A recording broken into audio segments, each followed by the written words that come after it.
इंदौर में पुलिस द्वारा विभिन्न चौराहा पर हेलमेट नहीं पहनने वाले वाहन चालकों के खिलाफ कार्रवाई की जा रही है, तो वहीं दूसरी ओर जनभागीदारी के द्वारा हेलमेट वितरण का आयोजन भी किया जा रहा है। और इसी के तहत पलासिया स्थित डीसीपी यातायात कार्यालय पर हेलमेट वितरण कार्यक्रम आयोजित किया गया।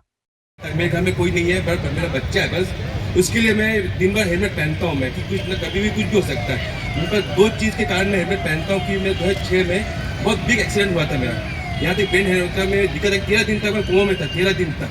हर किसी ने उम्मीद छोड़ दिया था कि मैं बचूंगा कि नहीं बचूंगा मैं, तो मैं बच के निकला हूँ मैं। उसके बाद से मैं हेलमेट पहनना कंटिन्यू कर दिया मैंने। हेलमेट पहनना बहुत जरूरी है आज के दिन में, कभी कोई भी कुछ भी हो सकता है, भी चोट आ सकती है। हमें अपनी जान की खुद को करनी है,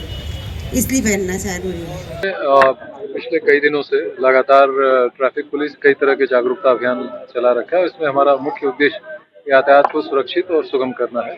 और जिसका एक महत्वपूर्ण हिस्सा लोगों को एजुकेट करना, लोगों की भागीदारी सुनिश्चित करना बेहतर यातायात में, और साथ ही साथ एनफोर्समेंट भी होता है। जब बहुत समझाने पे कई बार लोग नहीं मानते हैं तो कार्रवाइयाँ भी करनी पड़ती हैं, तो उसमें वैधानिक कार्रवाइयाँ भी की जा रही हैं,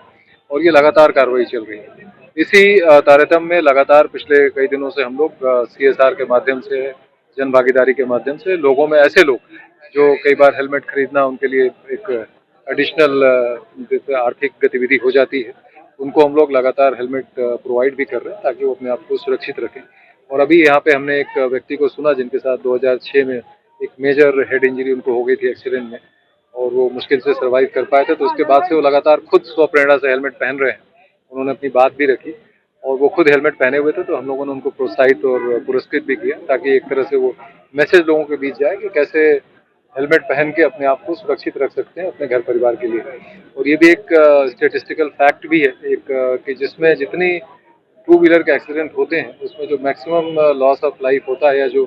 दुर्भाग्यवश मृत्यु होती है, उसमें काफ़ी ज़्यादा परसेंटेज ऐसे लोगों का होता है जो हेलमेट नहीं पहने होते हैं और हेड ट्रॉमा से ही इंजरी होती है, उससे उनकी डेथ होती है। तो इस दिशा में हम लोग लगातार प्रयत्न कर रहे हैं, और इसमें जैसा आपको पता ही है कि ट्रैफिक प्रहरी के माध्यम से लगभग 1,500 लोग हमसे जुड़े हैं जो विभिन्न समयों में आके ट्रैफिक नियमों के विषय में, ट्रैफिक नियमों के पालन करने के विषय में लोगों को जागरूकता फैलाते हैं लोगों के बीच, और साथ ही साथ ट्रैफिक को बेटर मैनेज करने में, ट्रैफिक के मैनेजमेंट में भी ट्रैफिक पुलिस का सहयोग करते हैं। इस तरह से हम लोगों का एक लगातार प्रयास है कि लोग ट्रैफिक उसमें कैसे अपने आप को सुरक्षित रख सकें और कैसे नियमों का पालन कर पाएं, कैसे उनके बीच जागरूकता जाए, और जो इन नियमों को तोड़ते हैं उनके विरुद्ध कैसे जो है वैधानिक कार्रवाई जो है वो भी की जाए। इस दिशा में लगातार हम लोग प्रयास कर रहे हैं, और इसमें काफ़ी लोगों का काफ़ी तरह से सहयोग भी मिल रहा है। नहीं, डेफिनेटली इसमें कुछ लोगों से जैसा मैंने बात ही की है, तो वो लोग या तो हेलमेट भूल गए हैं या उन्होंने पहना नहीं, तो उनको ये बताया गया है, कार्रवाई जो थी वो कर ली गई है। कई लोगों को समझाइश भी दी गई है कि अपने एक निश्चित समय से, जिस समय वो फ्री होते हैं, तो ट्रैफिक पुलिस के पास आके यहाँ पे अपने हेलमेट के साथ ये जानकारी प्रस्तुत कर देंगे कि उन्होंने हेलमेट पहना है, हेलमेट पहन रहे हैं। और साथ ही साथ उनको जागरूक भी किया गया कि हेलमेट आपकी सुरक्षा के लिए इस तरह से घर पे छोड़ के उसको ना है, उसको धारण करें। कुछ ऐसे भी हमारे साथी हैं, जैसा मैंने पहले भी कहा, कि उनके लिए जो हेलमेट तात्कालिक रूप में खरीदना एक तरह से थोड़ी सी जो है विषम आर्थिक परिस्थिति हो सकती है उनके लिए। तो उनके लिए जो मैंने कहा कि हमारे जो जन भागीदारी से, जो CSR के माध्यम से हमारे पास जो हेलमेट्स हैं वो उनको डिस्ट्रीब्यूट भी किए जा रहे हैं, जागरूक भी किया जा रहा है, और जो लोग पहन रहे हैं, यातायात नियमों का पालन कर रहे हैं, उनको प्रोत्साहित, मोटिवेट और पुरस्कृत भी किया जा रहा है।